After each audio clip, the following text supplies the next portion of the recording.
So Gary Vee is back in the hobby. So this is kind of the topic of this. Gary Vee's back in the hobby very strongly, and we're going to talk about if that's good or bad, and give you a little background story about this. So Gary Vee is back in the hobby. Now you can hate Gary Vee, and if you don't know who Gary Vee is, he's well known for basically being a motivational speaker, particularly popular on Instagram. So Gary Vee was in the hobby for years. He's been a card collector himself.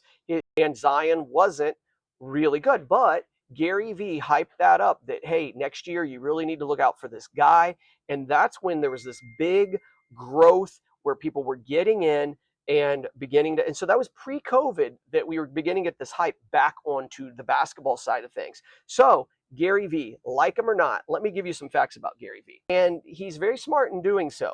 And so he has reached out to us personally, and there's a new product coming that I know that Sports Card Dad, who I watch some, is not a big fan of. But there's a new sticker release thing coming that has the backing of Steph Curry, and is going to be the Magna, the Japanese kind of cartoon art base thing, and there's going to be autographs of Steph Curry in it and stuff like that.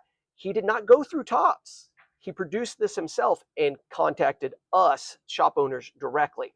Also, another thing, he is still involved with Topps. He's not trying to get uninvolved with Topps. The last town hall meeting, he was the special guest. Every hobby shop that's connected as an MVP account to Topps, he is giving them a vending machine full of VeeFriends little toys, little capsule toys. So every shop's going to have one of those.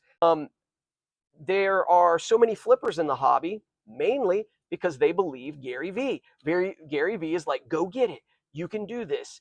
Today's the day. Don't let them judge your hustle. All those kind of things is why there's so many kids, which we're going to talk about in a little bit. Yep. And Gary Vee, yes, this is going to be, some people are going to critique this. He was in the hobby, then he was out of the hobby. Now he's back into the hobby. Well, you can't really blame him. The hobby went through a couple rough years after COVID, and now he's back in, but he's definitely all in. And his main thing is he's a marketer. So I think it's really good that Gary Vee's in the hobby. I think it keeps the hype going. It's a good side relationship, him and Fanatics. And that's basically, what I would say about the Gary Vee effect on the hobby.